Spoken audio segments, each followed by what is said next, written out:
vuelvo a decir que no es lo mismo país de baja o nula tributación que país con secreto fiscal cambiario y secreto societario. Vuelvo a decir que no es lo mismo, aunque la OCDE los ponga en una misma matriz, haga una coctelera y diga al final prácticamente no hay paraísos fiscales para ellos. Tengamos en cuenta que la Unión Europea arma su propia lista de paraísos fiscales, ¿sí? La OCDE arma su lista de paraísos fiscales, la ONU arma su propia lista de países de baja o nula tributación, y nosotros también podríamos tener nuestra propia lista de lo que nosotros quisiésemos. A eso llegaré al final. Entonces, este sistema de precios de transferencia lo que viene a definir es el valor de intercambio de estas operaciones entre empresas vinculadas, ¿sí? Y cuáles son esos precios. Y acá quiero meterme 5 minutitos, porque Carlos me había puesto como premisa hablar de qué manera es en la que se llevan la plata. Bueno, ¿por qué toco precios de transferencia? Porque para erosionar la ganancia de una sociedad puesta acá en la Argentina, que me tiene que pagar impuesto a las ganancias a mí, ¿sí? Esta empresa tiene que ganar lo menos posible. Para ganar lo menos posible, cuando efectúa las operaciones con las empresas vinculadas dentro de su misma corporación, vinculadas, ojo porque las vinculaciones pueden ser societarias, de capital, de dependencia de capital, de dependencia tecnológica, las distintas vinculaciones pueden ser de muy diversa naturaleza, pero hablemos en términos generales de empresas vinculadas.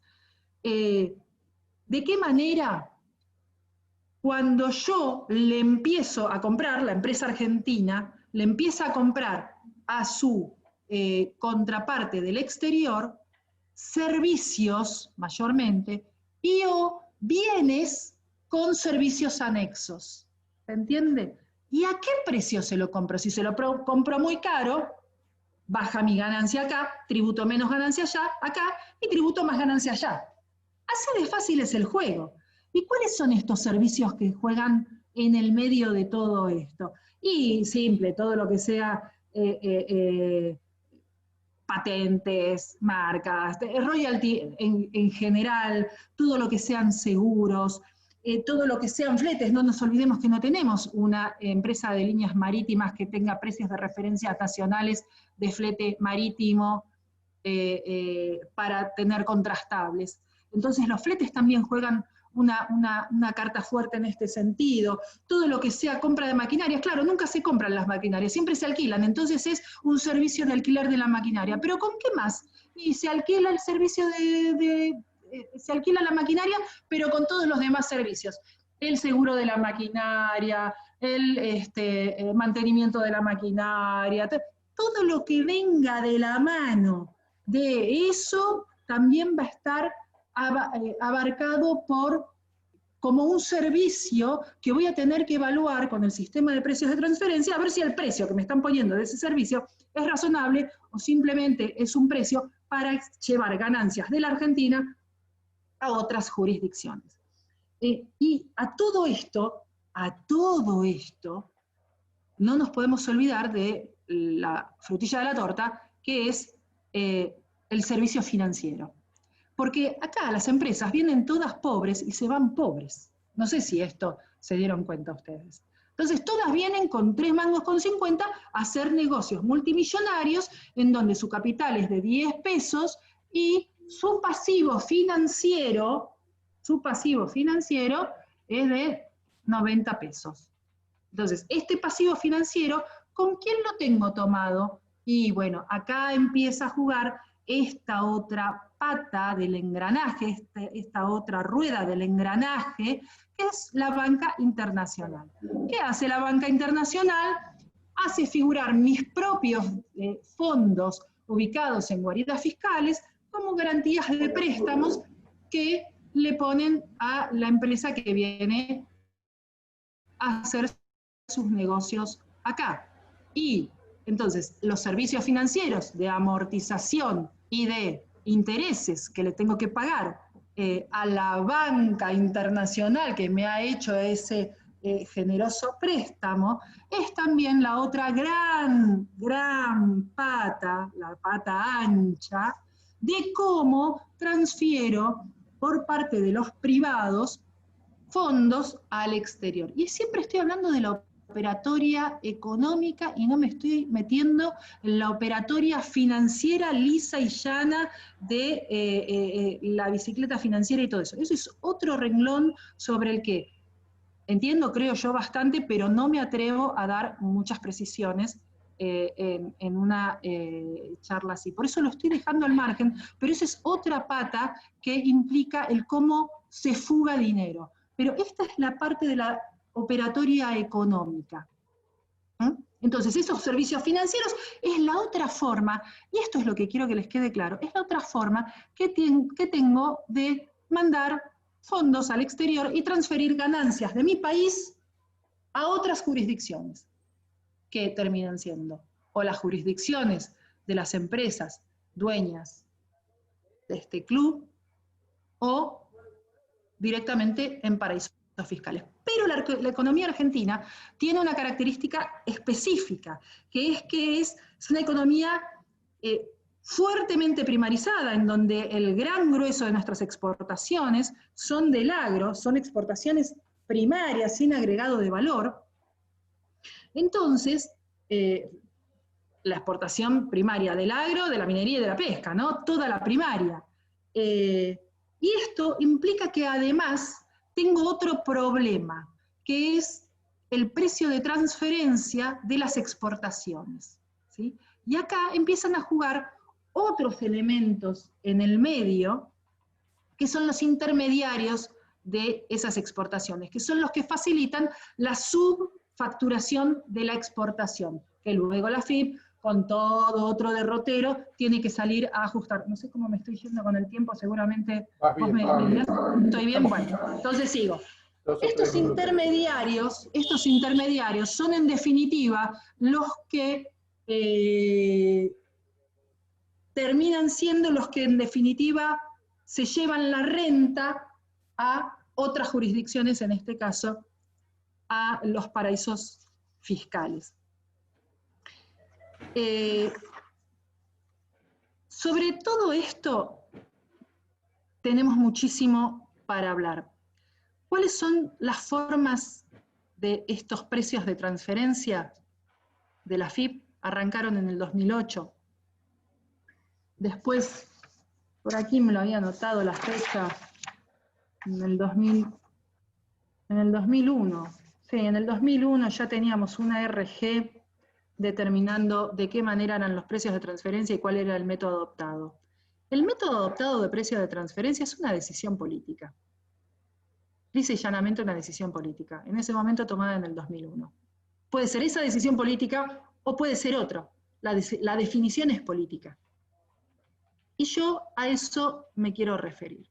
Por supuesto que las propuestas para combatir esto van de la mano del control de los movimientos de fondos, pero muy férreo, muy de cerca, muy seriamente, evitando todas las fugas a estos controles, que son esas excepciones que se agregan a las normativas, como por ejemplo la que sacó el Banco Central, la 7042, que deja abierta ahí una fuga hermosa que están aprovechando ahora, que da miedo, porque como el control de cambios es a partir del 10 de septiembre del 2019, quedó en el punto 1 de esa disposición del Banco Central una excepción específica que es para los activos líquidos externos disponibles. Entonces, con líneas colateralizadas, te inventan directamente un pasivo que no tenías anterior al 10 de septiembre del 2019, y entonces vos tenés tus activos en el exterior tomados para el pago de esta deuda que no existía, y entonces te venden dólares con el precio oficial y después la vuelven a entrar. O sea, siempre estas excepciones dejan el lugar a estas fugas que son gravísimas. Por eso hablo, tenemos que tener un muy férreo control de cambios y de movimientos de fondos. Yo no quiero hablar del término eliminación del sistema de precios de transferencia, porque eso nos aleja de todo el camino andado, largo y tedioso que ha implicado el tener que transitar un montón de acuerdos internacionales para el intercambio de información, que eso sí ha sido valiosísimo, ha sido una política de Estado que ha llevado adelante el gobierno de Cristina Kirchner en su momento, que hemos podido trazar un montón de acuerdos de intercambio de información muy valiosos. Por ejemplo, hemos podido hacernos de las cuentas de argentinos en Andorra, que era un paraíso fiscal antes. Ahora la OCDE también lo sacó entre los paraísos fiscales, ya tampoco es paraíso fiscal para la OCDE. Pero hemos podido obtener información de esa gracias a este entramado de acuerdos que se han ido trazando, pero que, por supuesto, llevan todo un andamiaje de tareas y de definiciones jurídicas y operativas por parte del órgano fiscal que requieren ser efectuadas para poder acceder a la información. Prefiero hablar de modificación del sistema de precios de transferencia, pero una modificación radical. Para empezar, les quiero aclarar que ninguno de los países de la OCDE tiene el sistema de precios de transferencia que tenemos nosotros. El famoso sexto método que se empezó a utilizar, nadie lo usaba. Y la última resolución general que sacó la FIP, que es la RG 4717, fue firmada a principios del 2020, pero está redactada por el gobierno de Macri. Igual la firmaron ahora. Igual la firmaron, no sé por qué la firmaron. Lo único que hace es venir a darle certidumbre a los intermediarios, estos truchos ubicados en paraísos fiscales, que sobrefacturan las exportaciones arriba del barco, con los condicionantes de tenés que tener tal documentación, tal otra, para justificarlo. No son todas normativas redactadas directamente por los Big Four, para darle formato de certidumbre o de elemento auditable, controlable o seguridad jurídica, que siempre es la pretensión que tienen, la seguridad jurídica para poder seguir evadiendo y sacando el dinero como mejor les place, pero siempre con seguridad jurídica. Entonces realmente tenemos que caminar hacia... perdón, Mariana, sí, estamos en el tiempo, por favor. Redondeo. Dale. Hacia un sistema de precios de transferencia totalmente distinto y basado en límites y valores de mercado interno y referencias propias. Por otro lado, armar una lista propia de guaridas fiscales entendidas como países de baja o nula tributación. Tenemos que armar una lista propia y punto, no podemos estar atados exclusivamente a lo que diga la OCDE o lo que diga la ONU o lo que diga cualquier otro mercado común. Seguramente si nuestro Mercosur estuviera funcionando como se debe y estuviera Evo en su lugar, Lula en su lugar, hubiésemos caminado hacia ello, pero bueno, hoy no tenemos esa fortaleza regional, eso no obsta que no podamos hacer nosotros nuestra propia lista de países de baja o nula tributación o jurisdicciones de baja o nula tributación para este sistema de precios de transferencia. Quiero mencionar algo muy importante porque hasta ahora hablé de cómo los privados sacan dinero, pero ¿qué pasa con toda la inversión del Estado?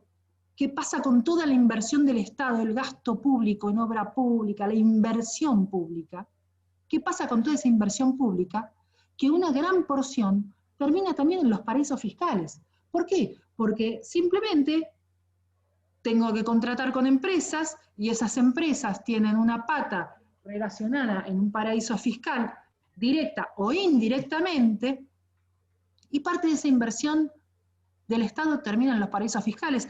El Papa Francisco, en el 1 de junio del 2020, sacó un decreto papal que abarca tanto al Estado Vaticano como a la Curia, que son los dos órganos independientes que preside en ambos casos el Papa Francisco.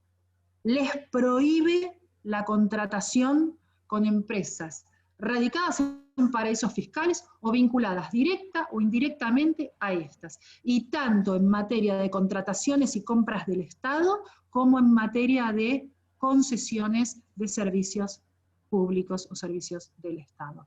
La réplica de este decreto hay que implantarla acá, no podemos dejar solo a Francisco en esto. La verdad que cuando sacó ese decreto yo dije, por esto era que decía recen por mí, porque no es joda lo que dijo el tipo, no es joda lo que firmó, y la verdad que nos corresponde al Papa argentino y peronista no dejarlo solo y caminar hacia eso también.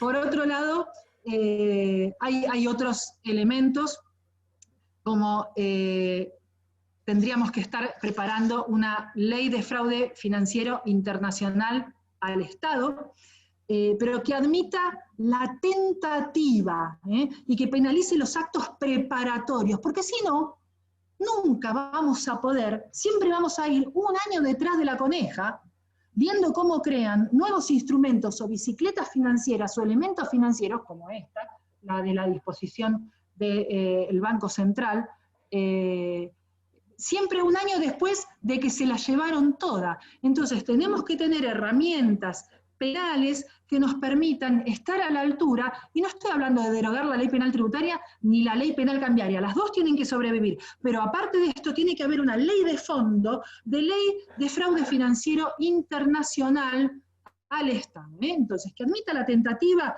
y que penalice los actos preparatorios, incluso a todos los sujetos intervinientes de la cadena facilitadora. Esto incluye a los empleados de los bancos. Y atado de la mano de esto, una ley, esto es una idea de Ricardo Echegaray que se la robo y me importa nada, se las cuento y me parece fantástica y que la tendríamos que tener, que eso él le llama la ley AFA.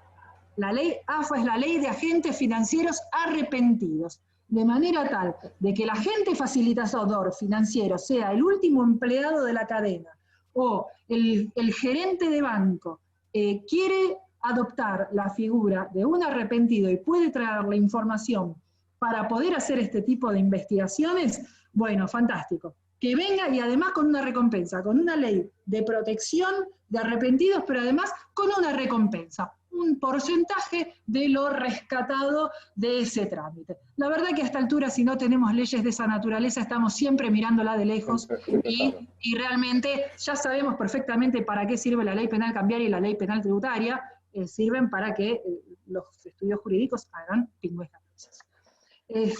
Terminar de remover a todos los funcionarios macristas que han quedado en todo el Estado, que son los que facilitan el libramiento de estas resoluciones, como la 4717 que han firmado, una aberración en donde le da más seguridad jurídica a todos los que facilitan la exacción de dinero y la sobrefacturación de exportaciones. Una locura, una locura.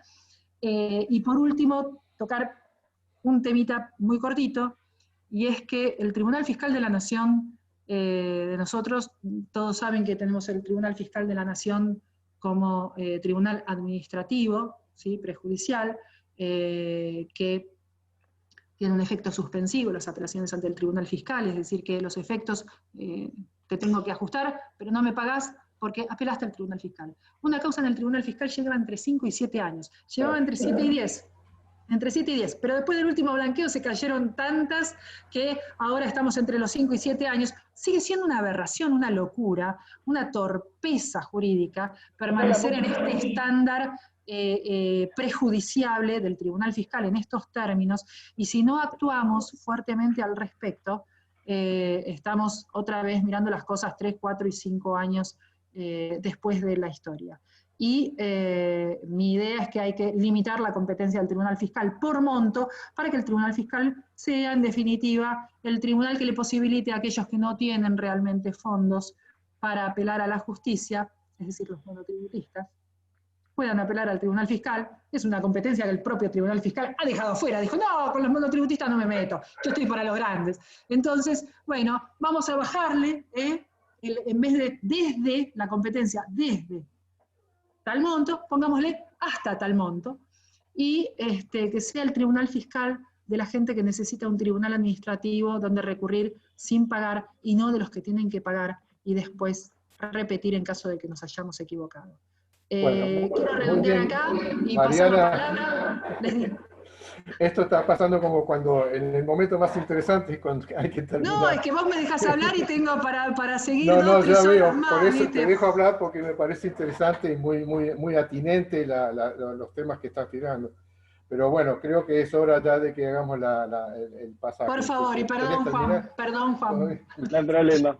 Una cosita Bueno, no hay nada más. problema.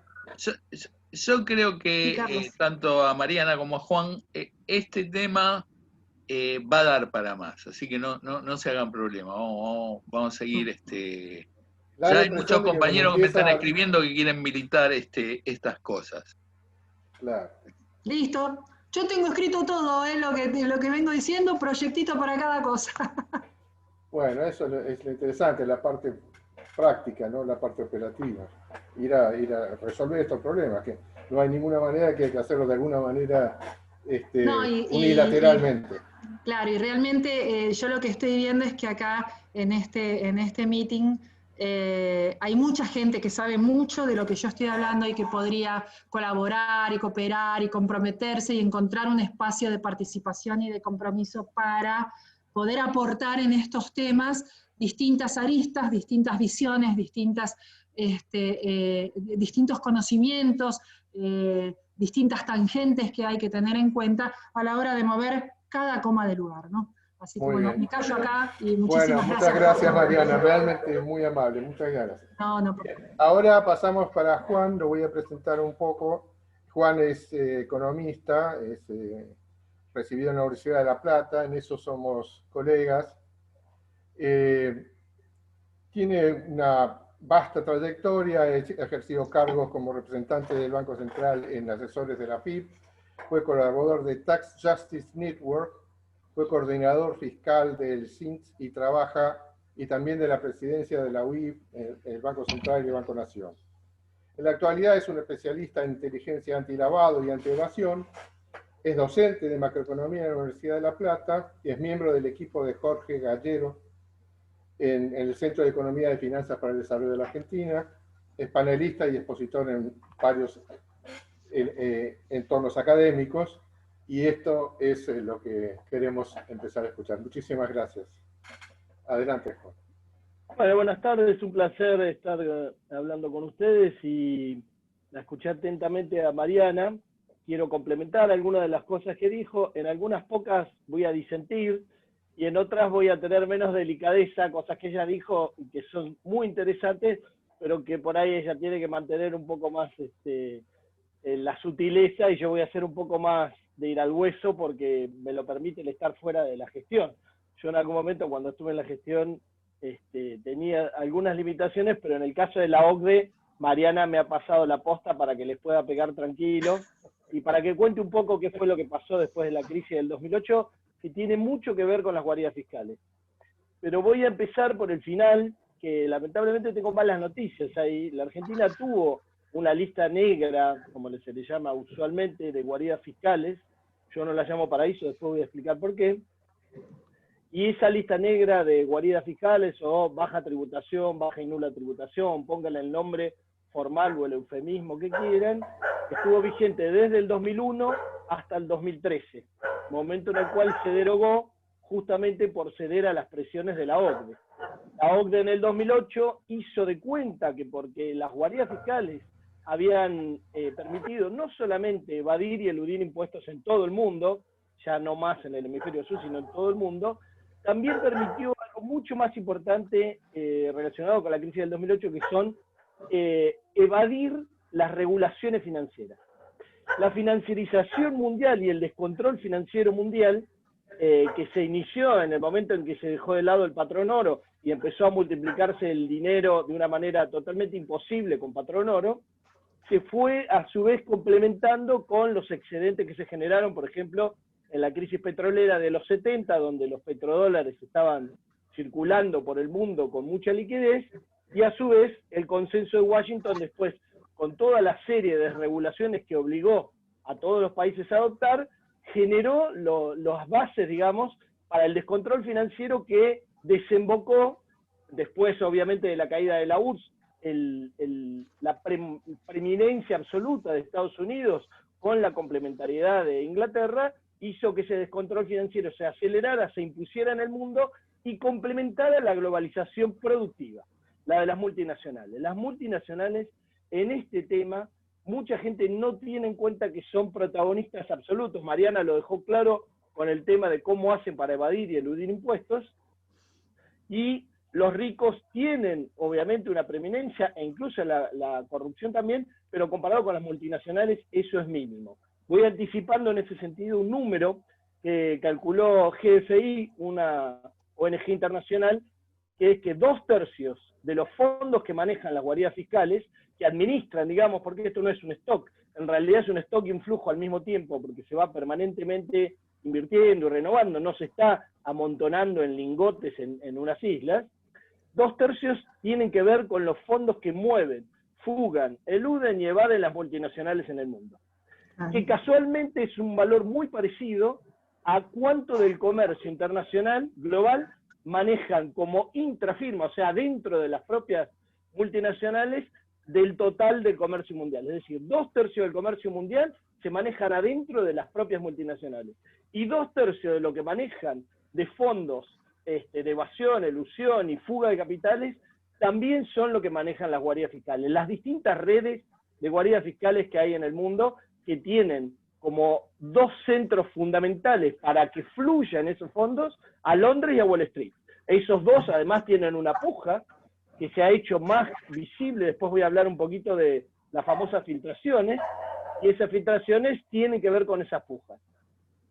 También hay una parte de las redes de guardias fiscales que tiene que ver con esconder, como es el caso de Suiza, o ni siquiera con manejar temas de fondos, sino con manejar temas societarios, como por ejemplo Luxemburgo o Irlanda, donde no se pagan impuestos, pero además tiene mucho que ver con esto que comentaba Mariana, de cómo hacer para vaciar de ganancia a la empresa, pagando royalties, pagando patentes y demás. Entonces, la Argentina no tiene lista negra y tiene una lista que reemplazó a la lista negra con 40 jurisdicciones que lo único que hicieron es firmar un papelito y que cada tanto nos mandan, como las comisarías con el combate al narcotráfico, que mandan algún perejil que vende marihuana en la esquina, cada tanto mandan al frente a alguien que está mal asesorado, que es pequeño, o que cayó en desgracia desde el punto de vista geopolítico o político local, y no cumplen en absoluto con la función que tiene esa supuesta intercambio de información, que es el caballito de batalla que generó la OCDE para decir, estos muchachos no se portan mal nunca más, y ahora son toda gente buena. Efectivamente, como dijo Mariana, esa lista de la OCDE está vaciada, prácticamente no queda nadie, solo quedan países que en realidad están fuera del sistema, como Siria, Irak y demás. Y la mala noticia es que en Europa también la lista está vaciada y hay solo 6 jurisdicciones. Y de hecho, esto yo lo escribí en el Cohete a la Luna como un problema grave que tenemos ahora con el tema de las ATP y de la moratoria. Se supone que una empresa que tiene relación con guaridas fiscales no puede recibir las ATP. Pero ahí hay dos problemas. Primero, no tenemos una lista de guaridas, sino que tenemos una lista de guaridas que ahora se portan bien y no son guaridas. Y hay 40 de las que antes, 80, estaban en la lista de mal comportamiento. Ahora la OCDE dice que como firman un papelito se portan bien y a todo lo que tenga olor argentino nos lo van a mandar o nos van a avisar. Obviamente no podemos ir a auditar si Bahamas, Islas Vírgenes o Caimán realmente le están pidiendo muchos papeles o no, como siempre, usualmente no han pedido nada, y a quién detectan o a quién no detectan. Así que para mí el sistema de intercambio de información es absolutamente inútil desde el punto de vista de la recaudación. Desde el punto de vista de la lucha política puede ser que en algún momento sirva para algunas cosas, pero desde el punto de vista de la recaudación es absolutamente nulo. Ahora uno dirá, bueno, si está este problema, ¿por qué la OCDE no trató de resolverlo? Y ahí Mariana bien citó a Obama, que dijo, lamentablemente el problema de esto es que es todo legal.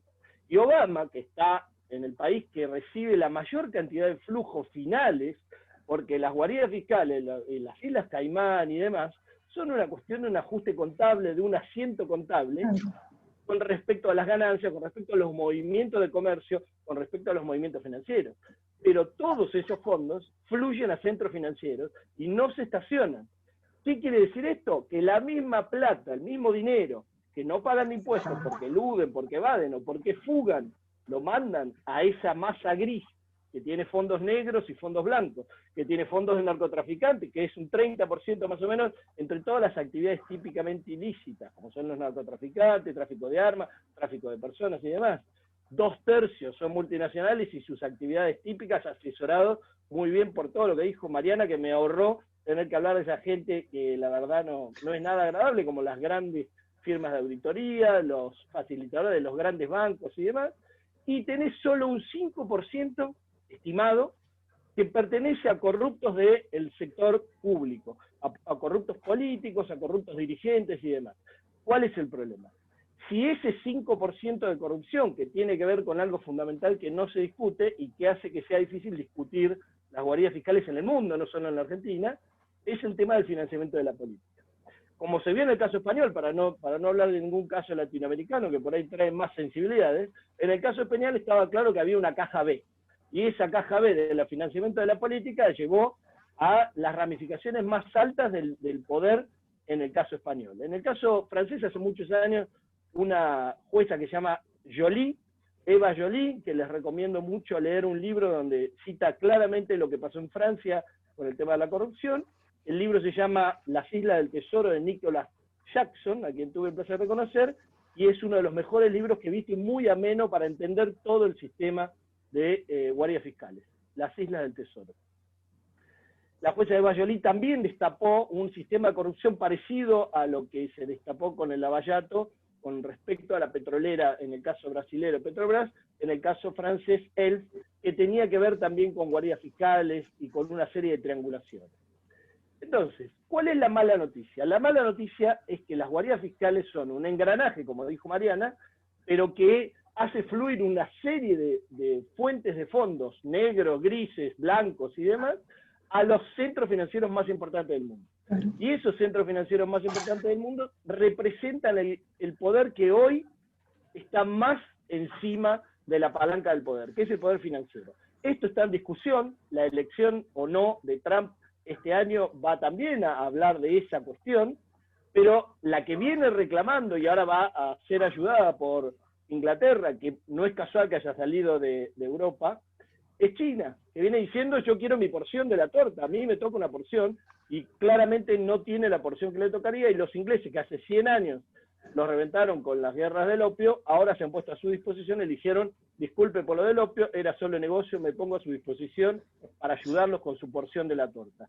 Porque en el centro de las redes de guardias fiscales, los que mejor la han manejado históricamente en los últimos 100 años como mínimo, son los ingleses y la City de Londres. Wall Street tiene su experiencia, pero tiene otro estilo. Y de hecho ahí es donde aparecen las famosas filtraciones, que aparentemente podía ser una forma de demoler las guaridas, y está muy lejos de eso. Esas filtraciones que hay, la única fidedigna, verdadera, en la cual yo confío desde el punto de vista de impacto y de origen, son los LuxLeaks, que fue uno de los empleados de estas grandes firmas de auditoría, que en Luxemburgo trabajaba y se cansó y le dio asco, y en un momento entregó toda la información a la justicia. De hecho, él fue juzgado, digamos, justamente porque era para mí un sonador de pito, se llama whistleblower, eso que dice Mariana, que es una ley que había pensado Echegaray, pero que en Estados Unidos es activa, el whistleblower, y le dan una comisión. Hay personas que han ganado varios cientos de millones de dólares por tocar silbato, digamos, ¿no? Exactamente. Esta persona de LuxLeaks fue juzgada y condenada a una condena baja porque hubo mucha presión de las ONG que están luchando contra las guaridas y contra la evasión fiscal y la elusión. Y en cambio las otras dos filtraciones, que son Panama Papers y una que pasó medio desapercibido, que es el Paradise Paper, para mí son internas respecto de Estados Unidos e Inglaterra. El Panama Paper en realidad tiene que ver con una filtración de sacarse de encima intermediarios pesados, costosos e innecesarios, justamente por lo que decía Mariana, que es el tema del desarrollo informático. El desarrollo informático hoy permite algo que hace 30, 40 años era absolutamente imposible, que es la inmediatez de todas las transacciones y la seguridad de esas transacciones. Ni hablar cuando empiezan a usar criptomonedas y demás, que muchos lo han utilizado para lavar dinero y para mover dinero. Todavía está verde, pero es algo que los chinos no están descuidando. Y los Panama Papers para mí fue para sacarse encima a lo que era el McDonald's de las guaridas fiscales del área de Estados Unidos, que era no solamente Panamá, sino Mossack Fonseca, que era rápido, barato y de poca calidad. Y por eso vemos a algunos personajes argentinos usando esa cadena, ¿no? Como el padre del presidente que ya falleció.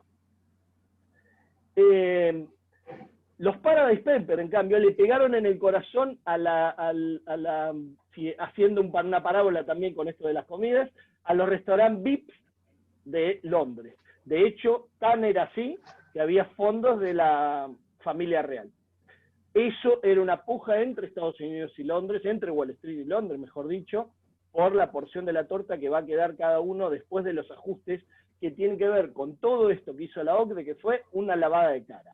En esa lavada de cara, nosotros tuvimos presiones que obligaron a cambiar justamente nuestra lista negra en lista blanca.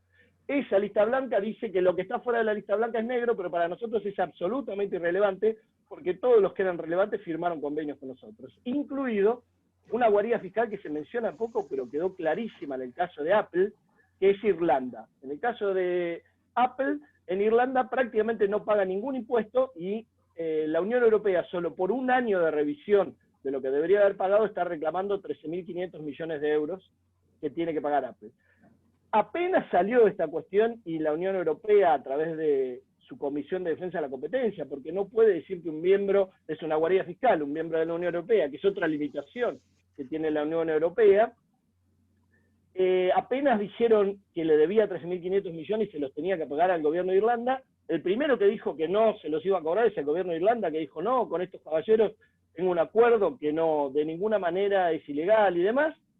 Los de Apple obviamente dijeron yo tengo un acuerdo con la gente que gobierna en Irlanda, así que no tengo por qué pagar algo que no corresponde. Y el Departamento del Tesoro de Estados Unidos le dijo a la Comisión de Defensa de la Unión Europea, ustedes no se crean que son los árbitros internacionales de fiscalización y de tributación, quédense en el molde porque si no van a tener consecuencias. Lo estoy diciendo un poquito exagerado, pero no mucho. Si alguien lo quiere, le puedo mandar el documento que emitió públicamente el Departamento del Tesoro para contestarle a la Unión Europea cuando trató de que las multinacionales de origen americano paguen impuestos como corresponde. Porque el problema, y esto viene con el tema de lo que hablaba Mariana de la resolución de este problema de las guaridas fiscales, el problema es que las multinacionales no pagan impuestos en ningún lado. Hace muchos años, varias décadas, pagaban impuestos en el norte, en el hemisferio norte, y no pagaban en el hemisferio sur. Pero la línea, lamentablemente, que divide el norte del sur, se corrió hasta el polo norte. No pagan en ningún lado. Y como no pagan en ningún lado, uno dirá, bueno, ¿cómo es que Estados Unidos los defiende y no los aprieta? Bueno, les voy a contar algo que no es muy conocido, está bastante silencioso y yo lo descubrí de casualidad. Dentro de los 10 tenedores más grandes del mundo, desde el punto de vista de la jurisdicción en la que declaran domicilio, los 10 lugares donde hay más tenedores, empresas o personas, de deuda del Tesoro norteamericano, dentro de esos 10 hay 5 que son guardias fiscales. Y entre los primeros está Irlanda. Después de China y de la URSS, que no son guaridas, sino gente que tiene muchas reservas, y de Japón, está Irlanda, que incluso le gana a Brasil en cantidad y tenencia de bonos del Tesoro norteamericano. Es decir, que lo que nos hacen a nosotros, los argentinos que fugan capitales y después, disimulados atrás de alguna empresa o de algún representante que incluso fue ministro en la Argentina o presidente del Banco Central, dicen que hay acreedores externos desesperados por cobrar, eso lo hacen también las multinacionales de Estados Unidos. No pagan impuestos a Estados Unidos, sino que lo que hacen es comprarle bonos del Tesoro al tío Sam. O sea que le cobran interés. Está bien que ahora son bajos, pero en otro momento no lo fueron y además la disponibilidad es totalmente diferente, ¿no? Así que este es un problema global y no se puede resolver de otra manera que no sea global, porque por más que tengamos una excelente lista, la lista negra lo que permite es mirar con lupa las operaciones. Hoy, una operación en Argentina que se hace comercialmente o financieramente con las Islas Caimán, con Panamá o con las Islas Vírgenes, se trata exactamente de la misma manera que una hecha con Francia o Alemania. ¿Por qué? Porque no tenemos esa lista. Y lo mismo con una empresa que tenga ATP. La empresa que tiene ATP, si tiene sede en Luxemburgo o en Islas Caimán, no está en una guarida fiscal y puede recibir su ATP tranquilamente. Más allá de que lo más probable que haga, y que ya se sabe que se está haciendo, y por eso no se publica la lista de los beneficiarios de ATP, como se dijo en algún momento una resolución del 25 de mayo, lo más probable es que la empresa tenga una subsidiaria en la cual de algún modo hace los movimientos internacionales y otra en la cual está recibiendo los ATP. Tranquilamente esto es lo que podría haber pasado y lo que debe haber pasado seguramente en el caso Vicentín, donde se vio claramente cómo usa un grupo empresario no solamente para evadir y eludir impuestos y para jugar capital, sino para hacer una empresa. Y lamentablemente la intervención y la causa, digamos, y el concurso es de Vicentín SAIC, no es del grupo Vicentín. Y ahí hay un montón de formas de vaciar esa empresa y de, por ejemplo, intentar vender el frigorífico o vender la aceitera que tenían, que son las joyas de la abuela, y que además, como dijo Mariana, hay creencias de Vicentín Paraguay, que además seguramente ni siquiera mandaba la soja que decía que mandaba, y era soja argentina que se supone que venía y no venía porque el puerto lo manejaba también Vicentín. Entonces, lo que he tratado con todo esto es de disparar una serie de cuestiones para que hagan preguntas. No quiero abundar para no cansarlos, y trato de complementarme con Mariana para no pisarnos, pero me encanta que ella haya dicho muchas cosas que tenía que ver con el detalle. Y una cosa más, el CEFIDAR que vos mencionaste ahí, era un centro de estudios que se dedicó fuertemente el equipo de Jorge Gallero, al cual tengo el placer de participar, a la fuga de capitales, y ese es el equipo que estimó los 500.000 millones de dólares en el exterior en manos de argentinos, que es bastante más de un PBI ahora, y ese fue disuelto apenas asumió el gobierno de Mauricio Macri. Vidal, porque era financiado, y siendo creado por Felisa Michel, en su momento era financiado por el Banco Nación, el Banco Provincia, el Credicop y en su momento el Banco Ciudad, que obviamente cuando ganó el macrismo dejó de financiar. Así que no hay muchos lugares donde esto se estudie en profundidad, y las ONG en las cuales he tenido el placer de participar, excepto Tax Justice, esas otras ONG en general han desistido en muchos casos porque les complicaban el financiamiento o porque les dieron financiamiento después y cambiaron de idea respecto de lo bueno o malo que son las multinacionales usando estas guardias fiscales. Pero el problema central, como digamos cierre, acá hay un problema de poder. No hay un problema de accidente. Las guardias fiscales no son un accidente, no son una anomalía del sistema, y como dijo Mariana, son un engranaje central de un sistema financiero totalmente desbocado, y son para evadir y eludir, para licuar una serie de fondos negros, blancos, grises y demás, y también para esquivar cualquier tipo de regulación que los países hagan de cuenta que tienen, obviamente especialmente los países miembros de la OCDE. Ok. Terminamos. Ok, perfecto. Muchísimas gracias. Ahora abriríamos un espacio para preguntas y consultas que pudieran tener quienes están hoy presenciando este fantástico Zoom. Hola. ¿Sí? Sí, ¿qué tal? Bueno, Hernán Arbizu. Juan, un gusto, te saludo, y Mariana, un gusto conocerte. Tengo una pregunta para Mariana. Mariana, vos dijiste que recibieron una lista, esto es una inquietud nada más, ¿de cuentas en Andorra o de sociedades constituidas en Andorra? No, yo hablé de un convenio de intercambio de información con Andorra. En el entramado de acuerdos de intercambio de información fue con Andorra, y así fue que se pudo solicitar información de, no hablé de lista recibida de Andorra. No, perdón, no, hablé sí. de uso de convenio de intercambio de información con Andorra, que en otro momento no hubiéramos podido tener absolutamente ninguna forma de tener información sobre eso, ¿no? Y recibieron información. Estamos hablando del año 2014, por ahí, ¿eh? No, te pregunto... Hace 7 años atrás. Por inquietud nada más, porque me llama la atención de que hubiera habido tantas cuentas, o cuentas en Andorra, ¿no? Pensé que era más sociedad. No sé cuántas, no hablé de una lista. Sé que es uno de los acuerdos que se hicieron de intercambio de información, y en ese momento Andorra era un paraíso. Está Hoy bien, día para la OCDE no lo es. Perfecto, está bien. Gracias. No. Una cosita quiero agregar que me olvidé, ¿puede ser? Sí, claro. Muy pequeña. Yo recibí con mucho placer el tema de lo del Papa. De hecho, tengo una profunda admiración por el Papa y por muchas de las cosas que está haciendo. pero esa norma, que me costó bastante conseguir, pero la conseguí, tiene un problema fundamental.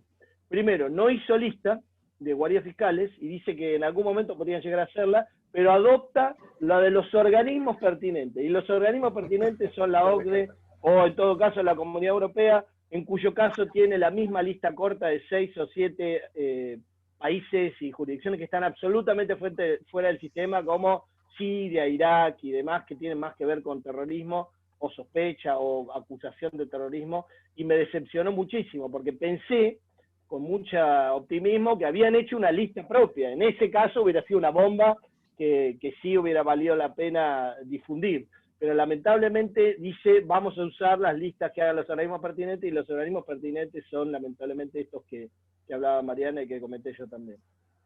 Sí, el decreto papal, cuando uno lo lee, a mí me lo pasó,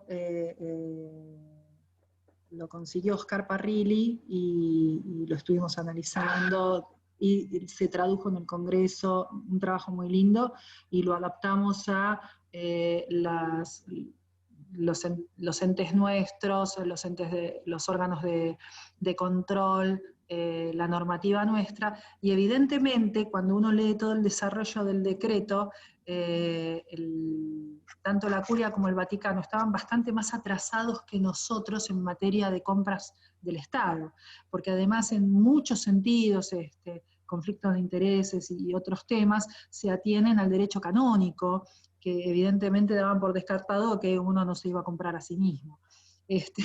Sin embargo, bueno, tuvieron que adentrarse en un montón de elementos. Es cierto, el decreto papal no tiene esa lista, es verdad, pero menciona a la ONU, y eso no quiere decir que luego no armen una lista. Ya la prohibición de contratar ya es un paso adelante, porque por lo menos implica la denuncia de lo que está bien y mal. No nos olvidemos que hace muy poco el ministro de Economía de la Argentina, del gobierno de Macri, decía, tener cuentas offshore no tiene nada de malo, no es un delito.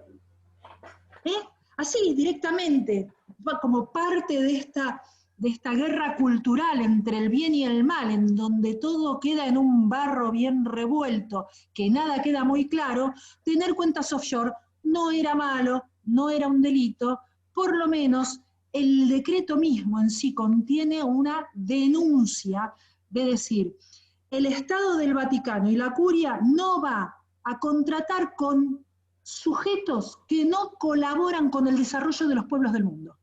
Estar en un paraíso, por eso lo recalcaba al principio, estar en un paraíso fiscal implica la decisión de ese capital de no colaborar, no cooperar, no ser parte del desarrollo de los pueblos del mundo. Y por otro lado... Estamos de acuerdo, pero el problema es que si no tenés lista y adoptás la de los tipos que le lavaron la cara, estás en problema. De hecho, vamos a tener que trabajar en eso. Vamos a tener que trabajar en eso. Te voy a contar que cuando Correa todavía era presidente de Ecuador y tenía una lista negra importante de guardias fiscales, de hecho yo, si quieren les mando, tengo un trabajo de comparación, un documento que hice para la ONG de 16 países de Latinoamérica y sus listas negras, y la normativa, ¿no? Y Ecuador tenía prohibición de contratación del Estado con todas las guardias fiscales, prohibición de un montón de cosas. Le duró un año, y estando Correa lo tuvo que derogar por las presiones que tenía. Claro. O sea, aún estando Correa, ¿no? Claro, cuando pensaba esto, yo decía, bueno, no nos queda ni un solo contratista del Estado. Y bueno, quizás sea la herramienta necesaria para conformar una nueva burguesía nacional empresaria, ¿no? Y no tener que seguir siendo presas de estos mecanismos y estos pulpos que succionan de todas las formas, porque lo que decía Juan al final me encantaba cómo redondeaba a nivel planetario este sistema de exacción, porque en definitiva lo que se advierte es que acá lo que gana es el capital y pierden los estados-nación soberanos.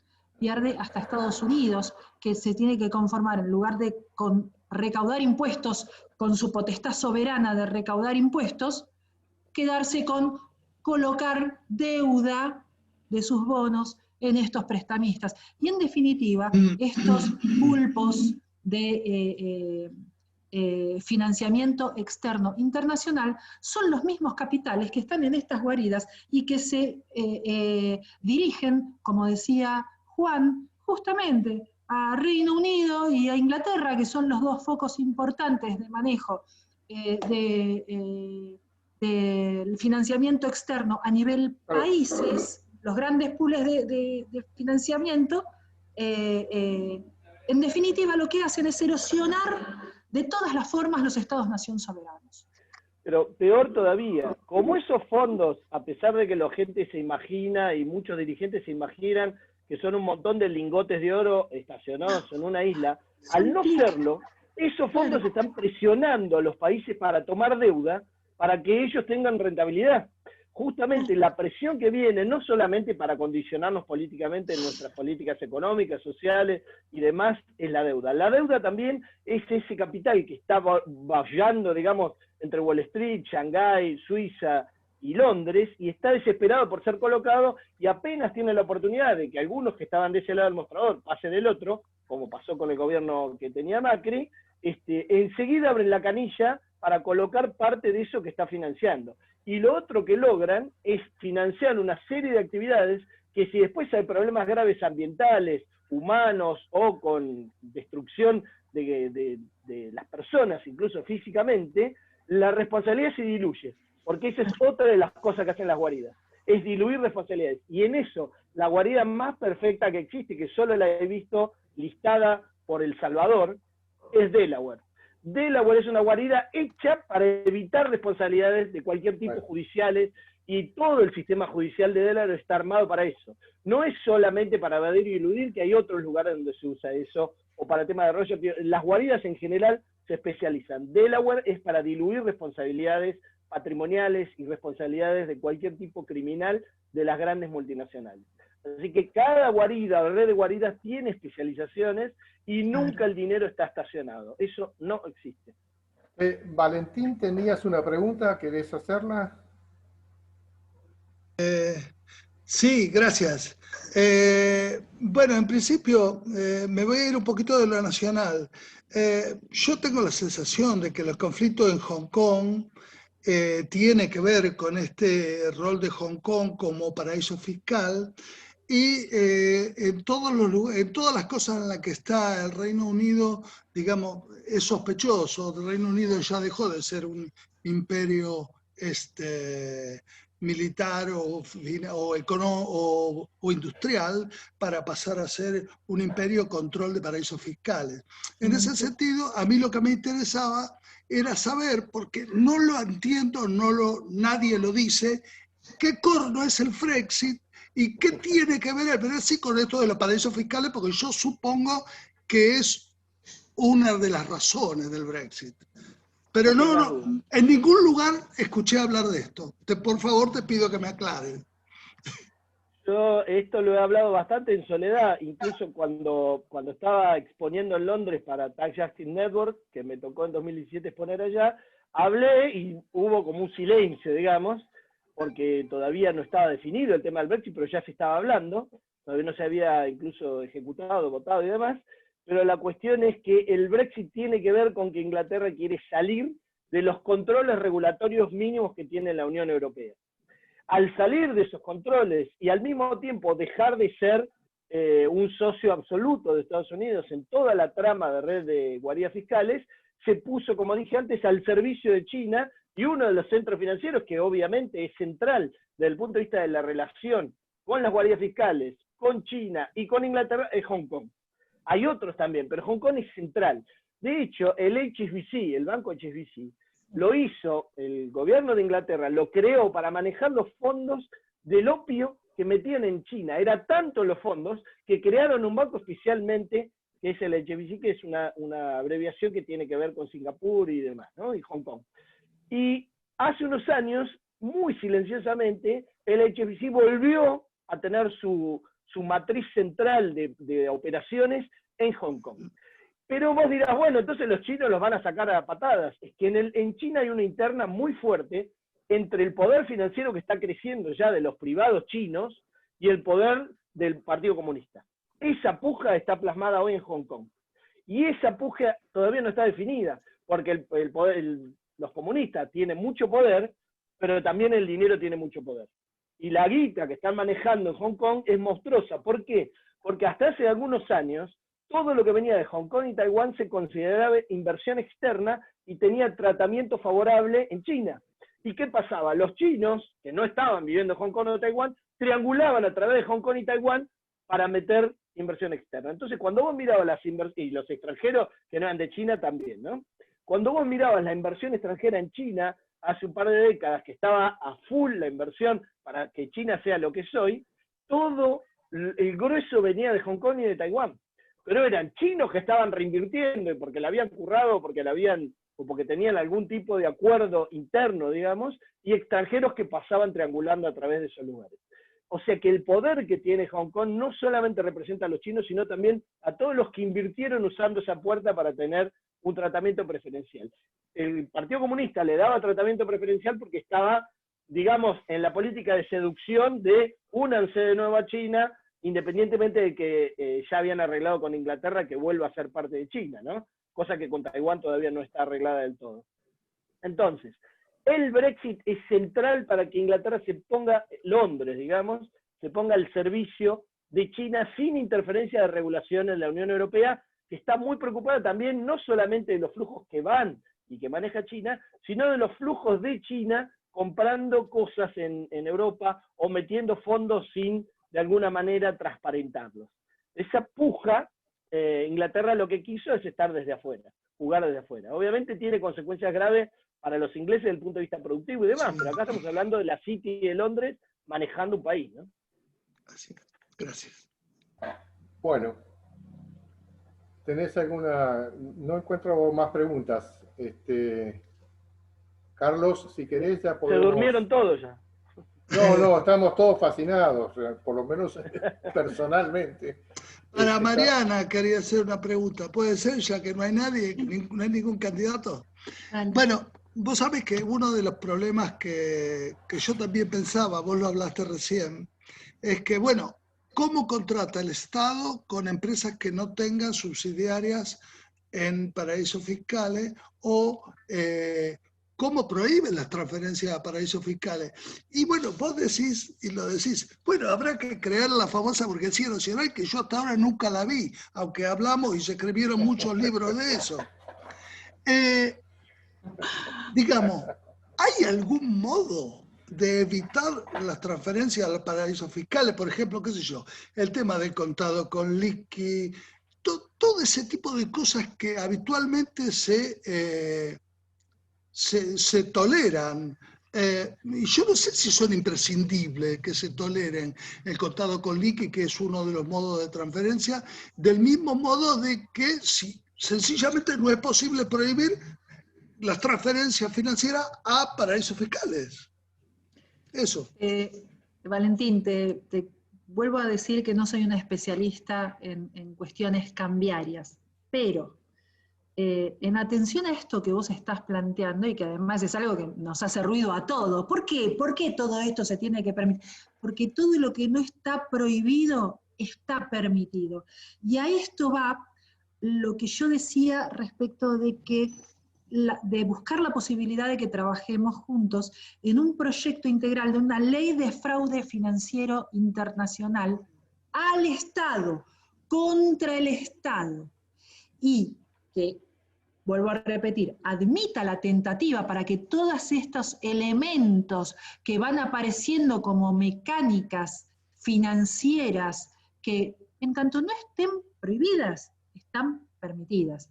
Y si el fondo de la ley es evitar tal cosa, si yo tengo una ley marco de fraude financiero internacional al Estado, ¿sí?, puedo llegar a considerar que este tipo de elementos o de maniobras y de documentos financieros son actos preparatorios para la consumación de un fraude financiero al Estado, podríamos empezar, cuando menos, a definirlos como incorrectos, perseguibles, ¿sí? Pero en tanto, lo que no está prohibido está permitido. Y hoy no hay nada de todo eso en sí desde la faz penal, más allá de lo que hace a lo definido específicamente y taxativamente en la ley penal cambiaria, que creo que es del año 68, cuando yo nací, no tenemos otra ley al respecto de marco amplio y que considere las tentativas o los actos preparatorios, la tentativa, el delito en grado de tentativa me refiero, ¿sí? ¿Se entiende la diferencia entre el delito consumado? En la ley penal tributaria necesito que la evasión esté hecha y que me hayan presentado la declaración jurada y que además, ¿sí? Si yo puedo aquellos elementos en grado de tentativa definirlos como un delito, ¿sí? Estoy hablando de otra cosa, pero hoy no tenemos el instrumento financiero. Y te repito, todo lo que no está prohibido está permitido, y más en el liberalismo. Yo te voy a dar una respuesta política. Dale. Si a un gobierno como el argentino, actual, le cuesta ponerle el cascabel al gato al grupo Vicentín, imagínate si le va a poner el cascabel al gato a las multinacionales que son las que usan todo esto. Y a los ricos. Y si además de eso tenés el problema de que en parte los países con los que vos te relacionás, su caja B de financiamiento político está en esos lugares y con esas multinacionales. Ni hablar de que esas multinacionales además, de manera directa porque son los dueños, o de manera indirecta porque son los auspiciantes en la publicidad, manejan los medios de comunicación. Entonces imagínate cuántas posibilidades de supervivencia puede tener un legislador que llegara a osar hablar, por ejemplo, de reponer una lista de guardias fiscales, que en la Argentina, te insisto, no hay. De hecho, en las ATP se supone que el que tenga relación con las guardias fiscales no puede tenerla, pero como no hay una lista, hay una lista de países cooperativos, una lista blanca de buen comportamiento, que lo único que hicieron es firmar un papelito que dicen que te van a mandar cosas porque si tienen olor argentino o alguien que está evadiendo y demás. Ni siquiera habla de las multinacionales. Lo que te dice, yo te voy a avisar si hay argentinos que tienen plata acá y no te la declararon, o no lo tenés y demás. Entonces, fíjate que hasta eso es alevoso, ¿no? Las multinacionales en toda esta historia se comportan como unos caballeros. ¿Y sabés cuál es el peor problema? Supongamos esto de la burguesía nacional. La burguesía nacional va a querer ganar plata, y si no, se la van a comprar a las multinacionales, que es lo que va a pasar con Vicentín. Y como ya el sistema está armado, que el que paga todos los impuestos lo compra otro, o internan al CEO porque está loco, entonces no hay forma de que funcione una empresa mediana o grande sin hacer estas trampas. De hecho, Vicentín hasta hace un par de décadas no las usaba, y cuando pasó a la siguiente generación, las usó no solamente para evadir, eludir y manejar en negro toneladas de cereales, millones de toneladas, sino además para vaciar la empresa. Cuando hizo todo eso, además se dedicó a vaciar la empresa. Entonces digo, hay una cuestión de poder que es central. Esto no es un tema impositivo, no es un tema legal, no es un tema de relaciones internacionales. Es una cuestión de poder y de varios billones latinos de dólares que manejan factores de poder financiero que son capaces de imponerte un acuerdo de deuda donde al 99% le gustó. Entonces digo, es verdad. Es poder. Comparto el criterio de Juan. De todos modos, tengo una propensión a volar sin fronteras, por lo menos con mi cabeza. En mi cabeza me permito volar sin fronteras. Luego nos encontramos con todas las fronteras que describe Juan, que son muy ciertas, por cierto. Pero bueno, la verdad es que pensar en el cómo, en el cuándo, en el dónde, a mí todavía hoy me saca el sueño, así que sigo pensando en qué hacer y no quedarnos en correr apenas pequeñas comas de lugar. La verdad es que cuando uno hace algunas cosas que sorprenden o que no se esperan, la sorpresa genera que pasó. ¿Me explico? Y habrá que trabajar, seguramente necesitamos quórum en ambas cámaras, pero también necesitamos tener todos los proyectos posibles, medianamente preparados, como para decir, bueno, tendríamos esto para hacer. Si la decisión política existe y las condiciones políticas nacionales e internacionales nos dan la rajadura por donde entrarle al sistema, de alguna manera hay que entrarle al sistema, porque si no tenemos que levantar las manos, decir me entrego, y acá el dueño de mi vida es... Cantar el himno. Poderoso. Si te vas a entregar, canta el Mirá, himno primero. Yo te diría que mi optimismo pasa por informar a la gente. Cuando la gente entienda que los legisladores que se opongan a cualquier cosa que tenga que ver con ponerle cascabel al gato en la evasión y elusión internacional, si la gente entiende que eso de alguna manera le va a complicar extremadamente su vida cada día más, porque no es que solamente el Estado va a estar desfinanciado. Una vez que desfinancian el Estado, que es lo que ya está pasando, lo que van es por los derechos laborales. Te imponen condiciones de derechos laborales inexistentes, como puede hacer Uber, como puede hacer un montón de multinacionales que de alguna manera explotan a la gente y además tienen su jurisdicción absolutamente perdida en alguna de las jurisdicciones de las guardias fiscales.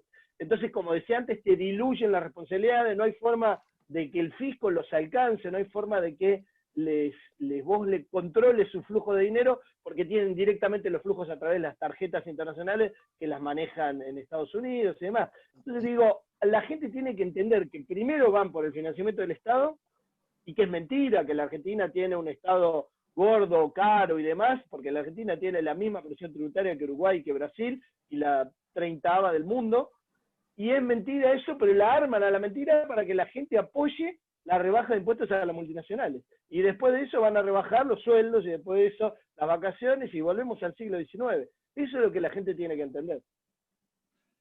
Quiero hacer una... Perdón. Ahora dejo las preguntas, ahí César seguía con una pregunta.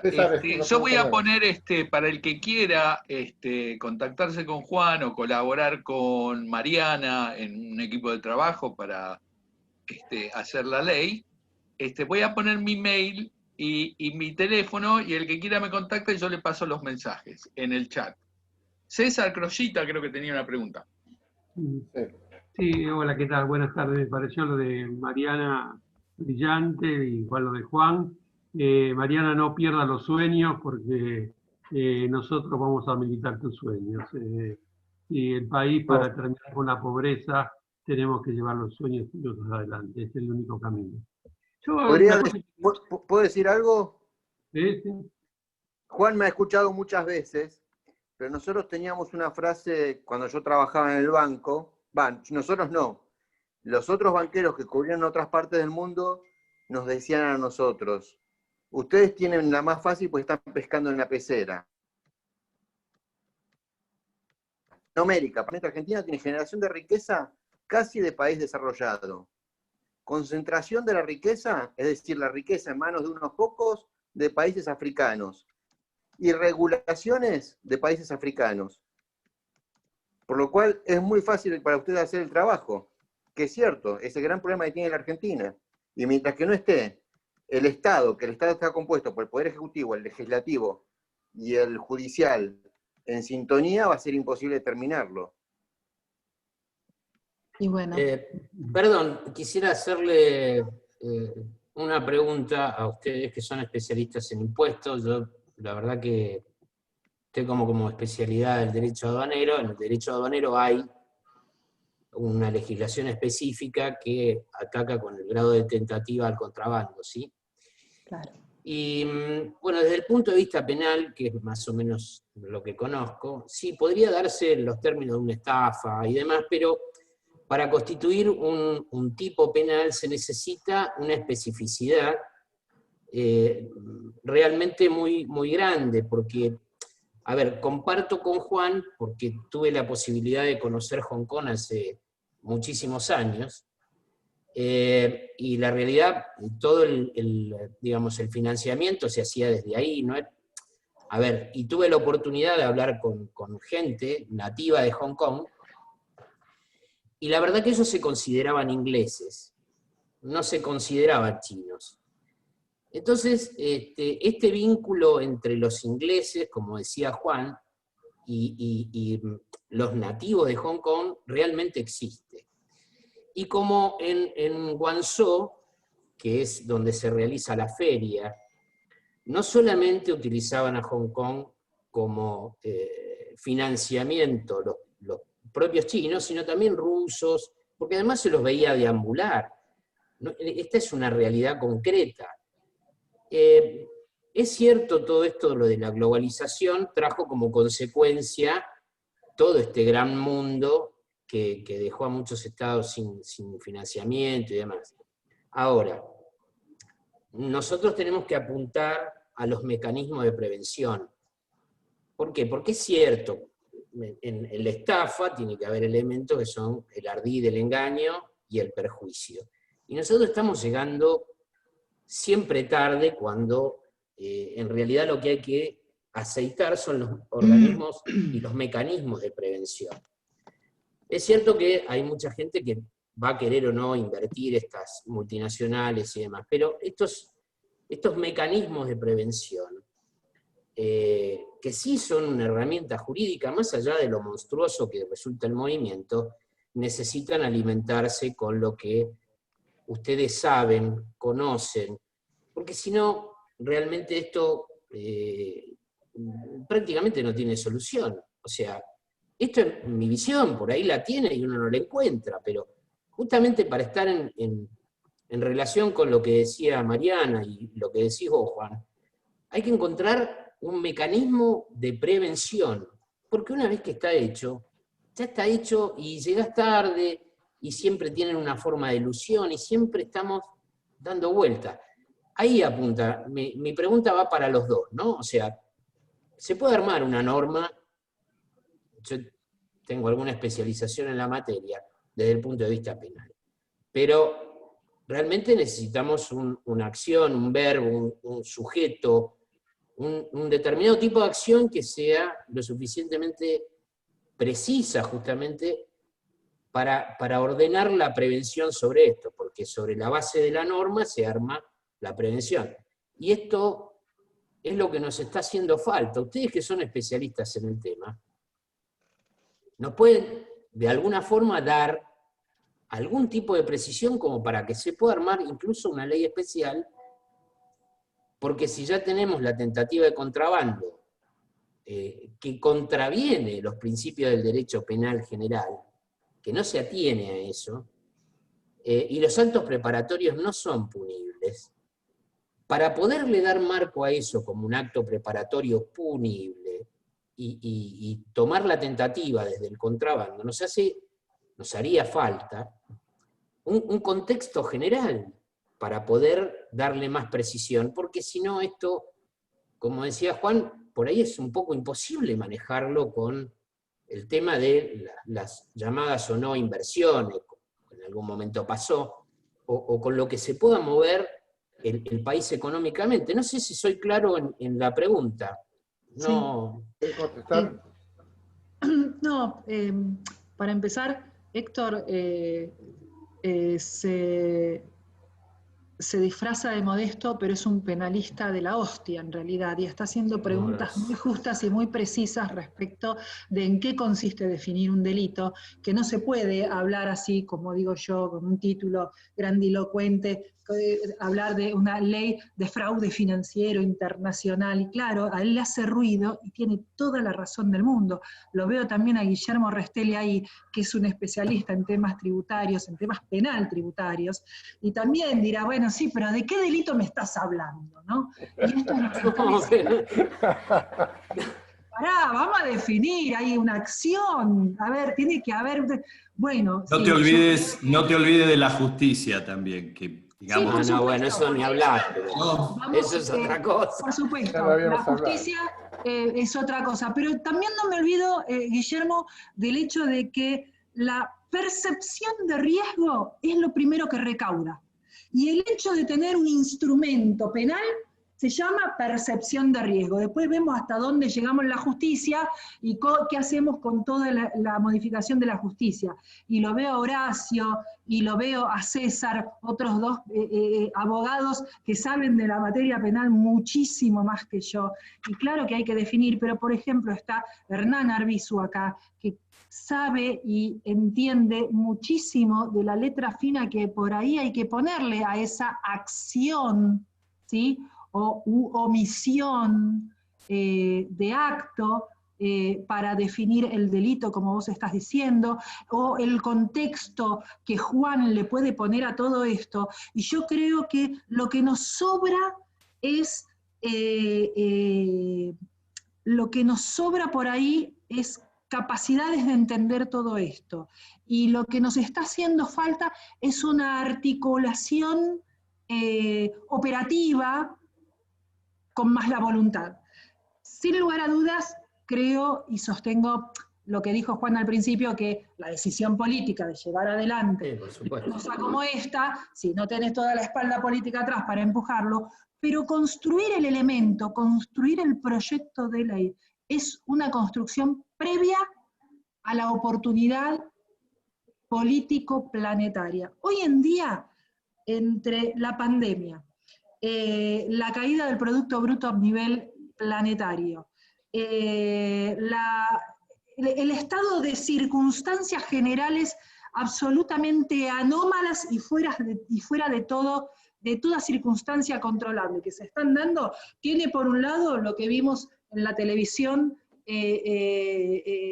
anoche mismo, riesgos de una policía que se amotina y que toca las bocinas en la puerta del gobernador, pero también tiene un sinfín de oportunidades, pero a nivel planetario, de circunstancias que dan, aunque sea la ilusión de la posibilidad de hacer algo.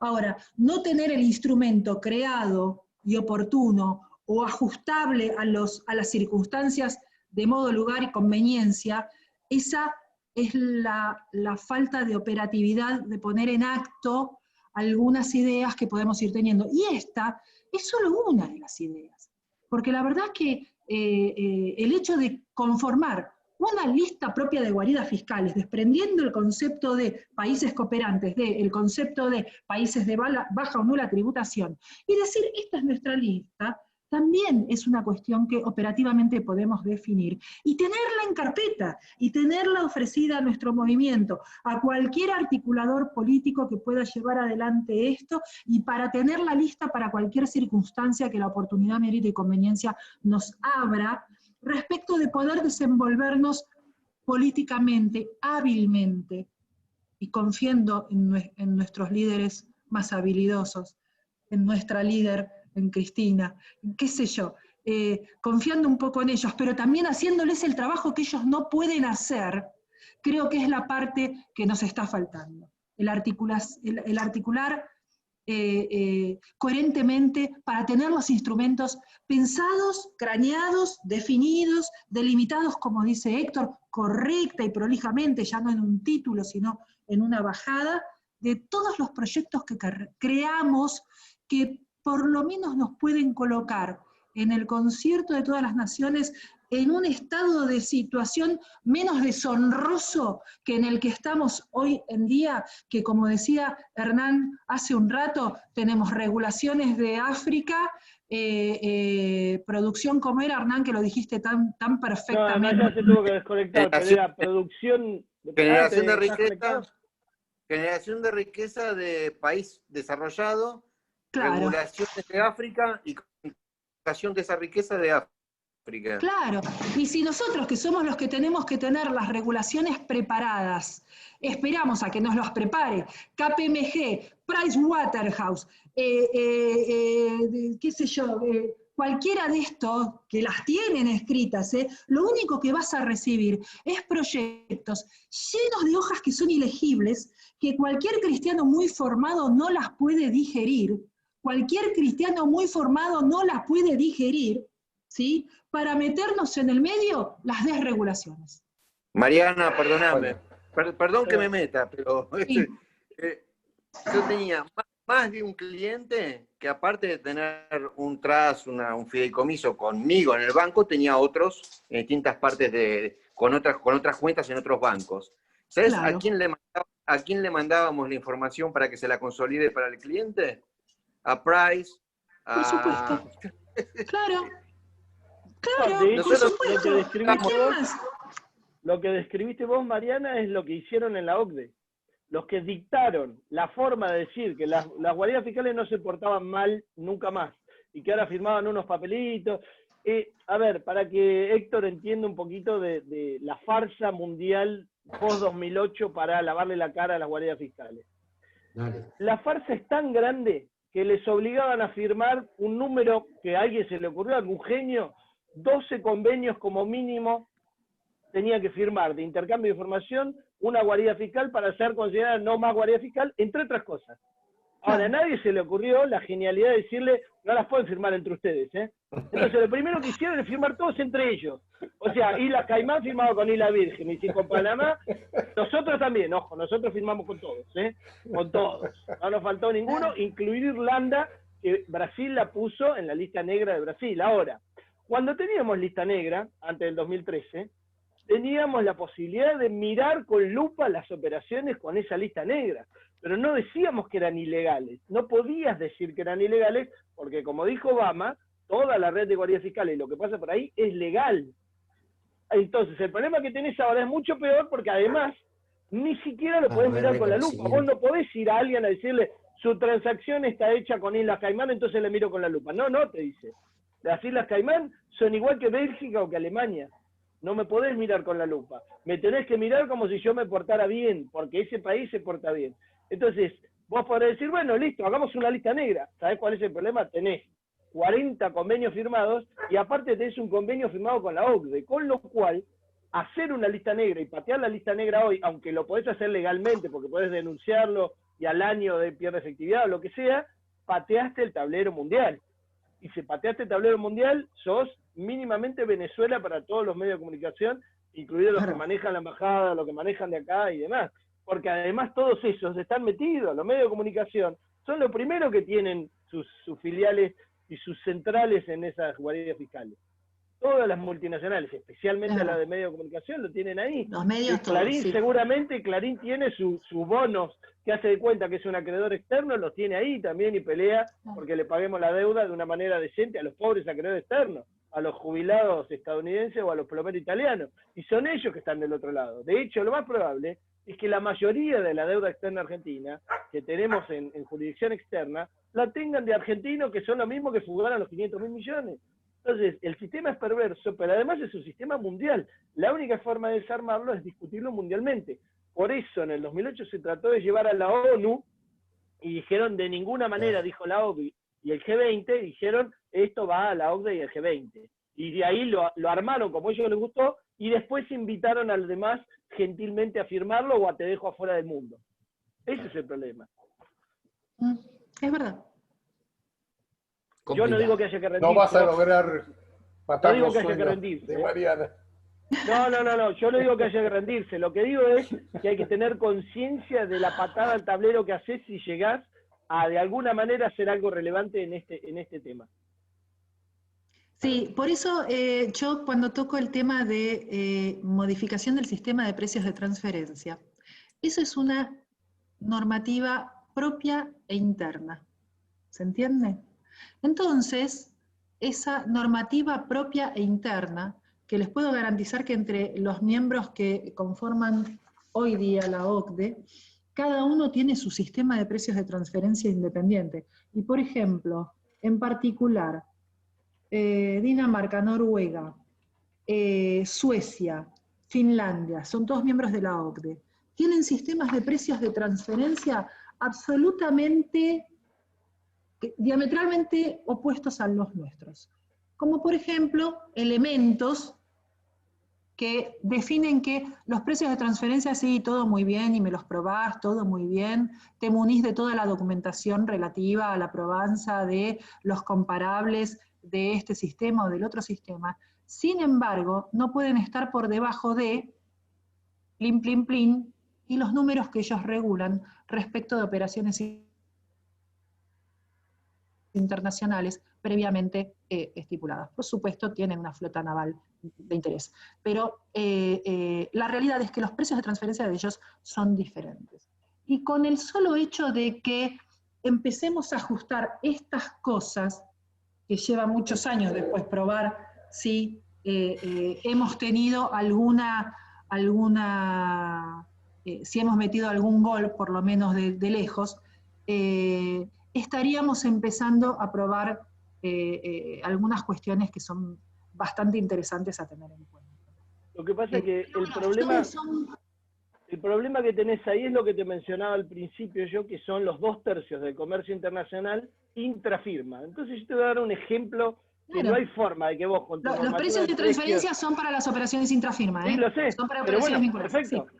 Entonces, esos 2/3 están hechos con cosas que a veces son absolutamente no comparables. Por ejemplo, hay todo un curro con el tema de las autopartes que implican mayor o menor componente nacional.